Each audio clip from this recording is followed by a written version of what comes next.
Hey everybody, welcome to Everyday Journey. Today we're going to go over my new purchase.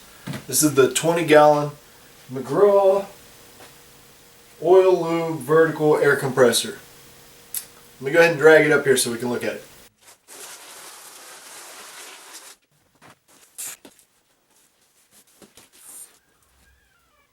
Alright, so this thing is heavy. Right here, 50 to 99 pounds, team lift. Not easy to do by yourself, but as far as getting it into the shop or something like that, it's not too bad. Just lifting it like this is horrible. Anyway, so the specs right here: 135 max PSI, 4.0 SCFM at 90 PSI, and running is 1.6 horsepower. Reason why I got this is because I have had two of the, what are they, about 8-gallon air compressors. First one was a Craftsman. It was oil lubed. For some reason I did a roofing job, replacing the roof for a family, and it lasted through that, and then it didn't last much longer after that. I got another one. This one was a Husky one. About the same thing, only this one was oilless, and I was like, well, I needed that to do my own roof, and I got half of the roof done, and then it was working fine, and then I probably got back to messing with that air compressor about a year later or something like that, and for some reason it just seemed like it would pump up, and then it was almost like it was seizing, and it still works, but it doesn't work continuously. It's something wrong with it. Anyway, I got this one because I needed to finish that roofing job. I've got half of my roof done. I got the other half to do, but I wanted something, since I've already spent a lot of money on air compressors, I wanted something I hoped will be a little universal. Be able to do this job and anything else I need to do, which mostly is just airing up tires and things like that. But I got this to, hopefully it will last through the roofing job and then last after that. I'll get the roofing job done, and that'll be at the end of this video. I'll show you guys, tell you guys how it lasted and how well I liked it. But anyway, let's go ahead and open this thing up. So one thing you couldn't see is on the bottom of the box, it says ideal applications is a impact wrench, finish and brad nailer, stapling, all-purpose spray gun, and blow guns. That's probably all I'll ever use it for anyway, except for the painting, because I doubt I'll do that. But let's get into it and see what we got. So right off the bat, we got our owner's manual. Here we've got our, I believe this is the muffler for it.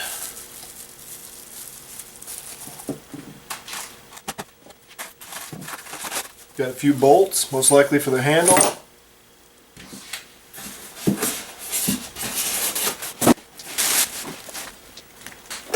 Attached to the compressor, or the power cable, is your non-detergent 30-weight compressor oil, so you can fill the machine.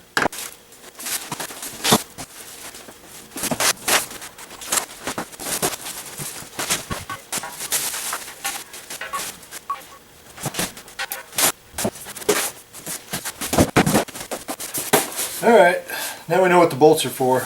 They're for the wheels. They don't put it on here. And they're at the very bottom of the box, so without tearing up the box, you're going to have to actually do what I did and prop it all up and then get this out of there. So anyway, we need to bolt the wheels on there so we can actually stand this thing up. Alright, so the bolts come like this. Basically, we'll just go ahead and unscrew this one, unscrew the nut.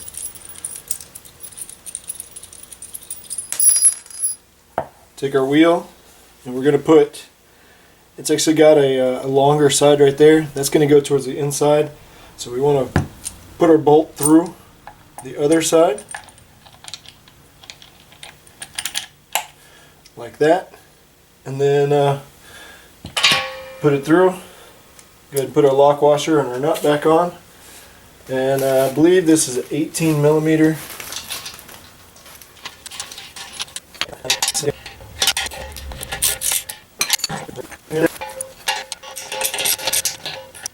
Now she stands up on her own. Next thing we got to do is actually install the, I said it was a muffler, it's actually an air filter. So let's get that on there. It goes on the other side over here. Just gonna turn it around.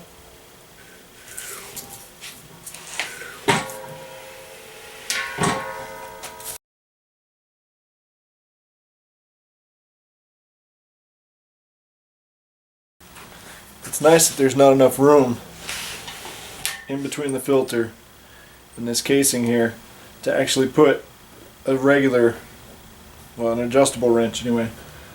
So currently it's going to go on hand tight, and then I'll see about getting a wrench in there to tighten it up some more. So our next thing is we got to actually fill it with oil, because there is none in here. This is your sight here, so you can see where the oil level is, and it doesn't show any in there. So here's our fill, the fill port. Take that off, take our supplied oil, and let's see how easy this is going to be. Of course, this is obviously bigger than that hole, so we're going to try to put a small hole in it.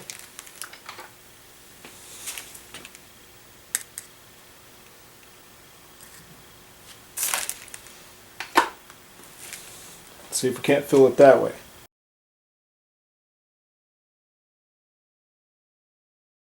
Alright, so we still got a little bit left here. Go ahead and cap that and save it for later.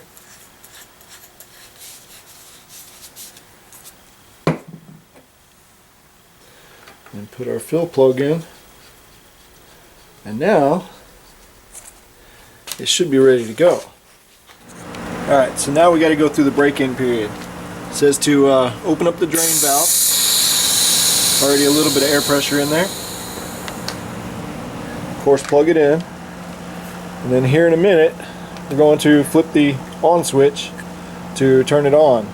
And it says to run it for 30 minutes. So we're going to go ahead and do that.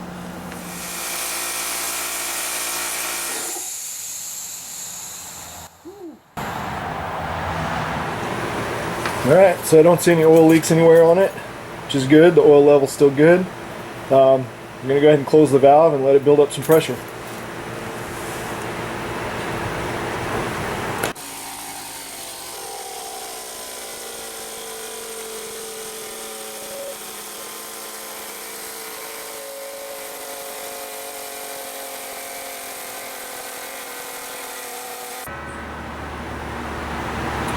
Well, it looks like it cut off about 130.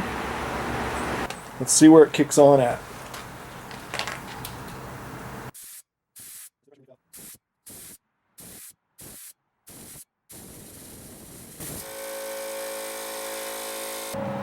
It's good for now. Kicked on around 100. We'll go ahead and leave the air in there for now, and we'll put it to work. Alright, so it's been a week now. I used this thing to go ahead and finish up my roof. It worked great. Only issues I've had, and it may be the same issue that other people have and don't really realize what the issue is, although I figured it out by little going through and testing it. What I did is originally where I was at, the closest outlet I had to plug it into was 110, which is what we need, except for it was a 15 amp circuit. So it would work fine as long as the compressor had no air pressure in it whatsoever. It'd fire right up, go up, get to pressure, kick off, but then whenever it got down to about 90 pounds, it would not fire back up. What it was doing is that the motor would kick on, but it didn't have enough power to actually make it turn against that much pressure.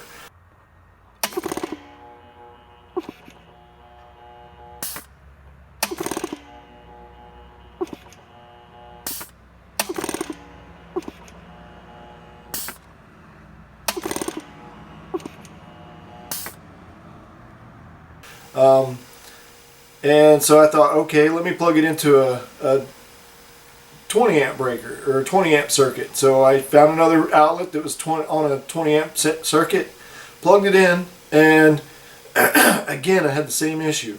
I think the reason why I didn't have the issue to begin with here in the garage is because I let it run for 30 minutes straight. The thing got really warm, and when it did, the oil in it got really warm as well, and so it wasn't as thick, it wasn't as viscous, so it didn't have anything to go against. That's why whenever I first tested it, let it pressurize. That was after the 30 minutes of run, and then I got it down below and kicked it back on, came back up again, no problems, it worked just great. But when it was cold, because it is about 40 degrees or so here, it was just too viscous for it to actually work. And so then I was like, well, maybe I need a shorter extension cord. I was using a 100-foot extension cord, and it was a really thin extension cord. Tried a shorter one, didn't seem to help because it also was kind of thin too. And then I thought, okay, I've got a bad compressor. And I was planning on taking it back. One of the ways I was getting by with using it the way I was using it was I would actually let it get up to pressure. Once it did, because once the motor was spinning fast enough, it didn't need as much power to go against that force of pressurizing the tank.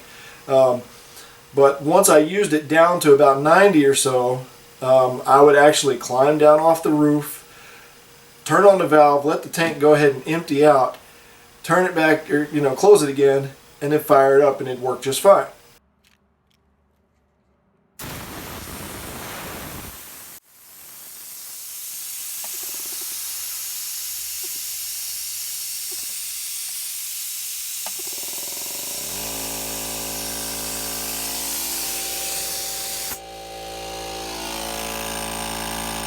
Once it got pressurized all the way to where it cut off again, I just turned it off. But I thought, okay, this is the only way I can use it to get the job done. But I was still always thinking, what's going on with this thing? Is there really something wrong with it? So finally, I went into the garage, plugged it into a 20 amp circuit, and I didn't use any extension cord whatsoever. And it would fire up. Didn't matter what the pressure was, it would fire up, run just like it should.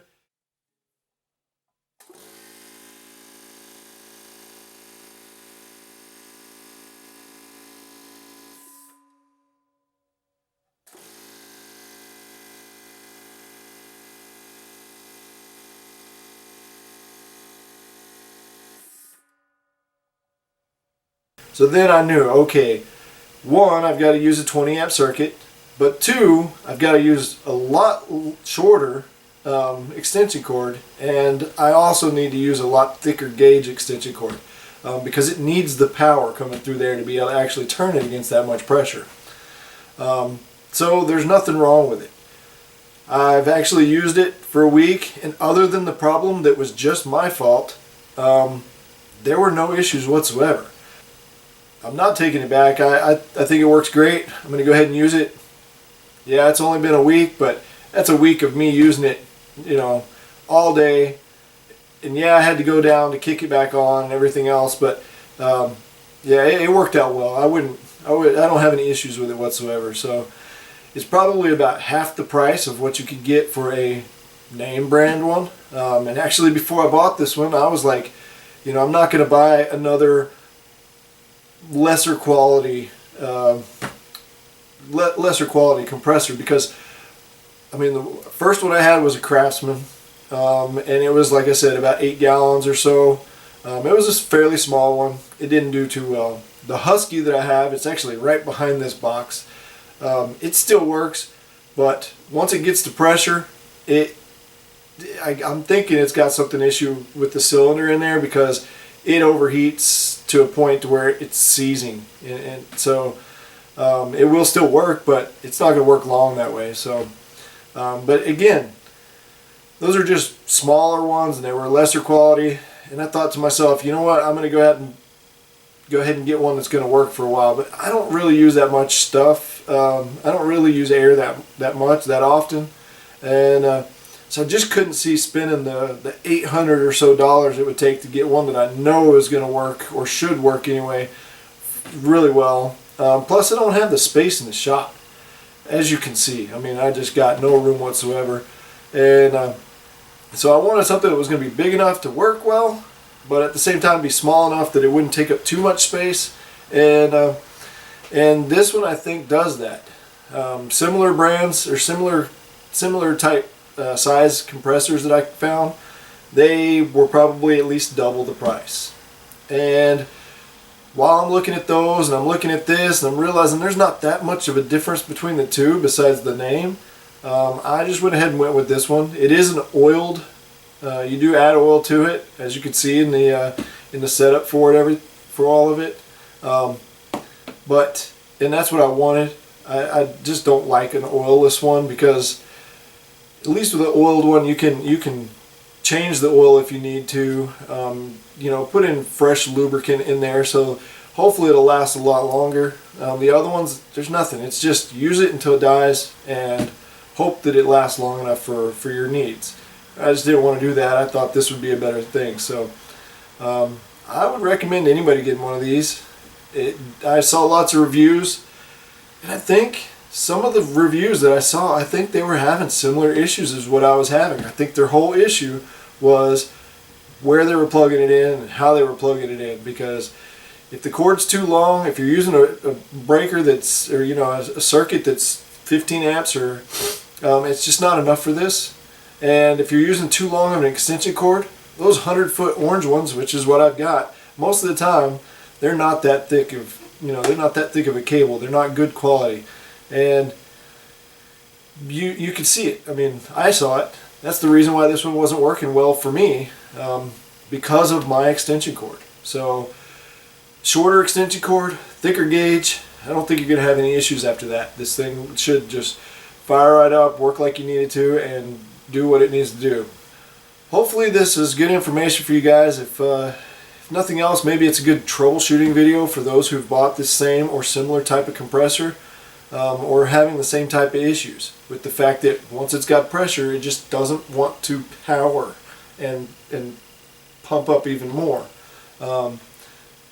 Emptying it out so it's got no resistance whatsoever and letting it fire from there. Once the engine's spinning, or once the motor's spinning, it's spinning fast enough to not need as much power to keep it going, to pressurize it. So that's one way to kind of fix it, to get through your project. And then by the time you get back in the shop where you got direct plug to plug it into, or a shorter extension cord, hopefully a thicker gauge extension cord, then you're good to go. But this thing is perfectly portable. One of the issues I did think that might be an issue, or could be an issue, at the very bottom you saw where the valve was. The wheels just aren't big enough to raise it up really high. My concern, and I just watched out for it, is whenever you're going over any kind of obstacle, there's a good chance that whatever it is may actually hit that valve and damage it in a way. And so what I did to fix that is, whenever I was going over a sidewalk or something like that, I made sure that I wasn't going at an angle so that one wheel could drop off first and possibly catch the sidewalk or whatever on that valve. I actually would turn it to where both wheels are dropping at the same time, and when that's the case, it's not going to hit anything. But it did catch my extension cord as I was pulling it. It's low enough that it was catching that, at least in the grass anyway. I'm not sure if it would on a sidewalk or something. But that is a concern that I think might be an issue, although I've not heard of anybody having that issue. So anyway, that's all I got on it. I think it's great. I think you guys will like it too. I think it's a good buy for the money, that's for sure. So if you got any questions, send them my way. I'll try to answer them. If you like the video, obviously, hit that thumbs up. And, well, I'll try to have a video out there soon. So, you guys take care, and see you next time.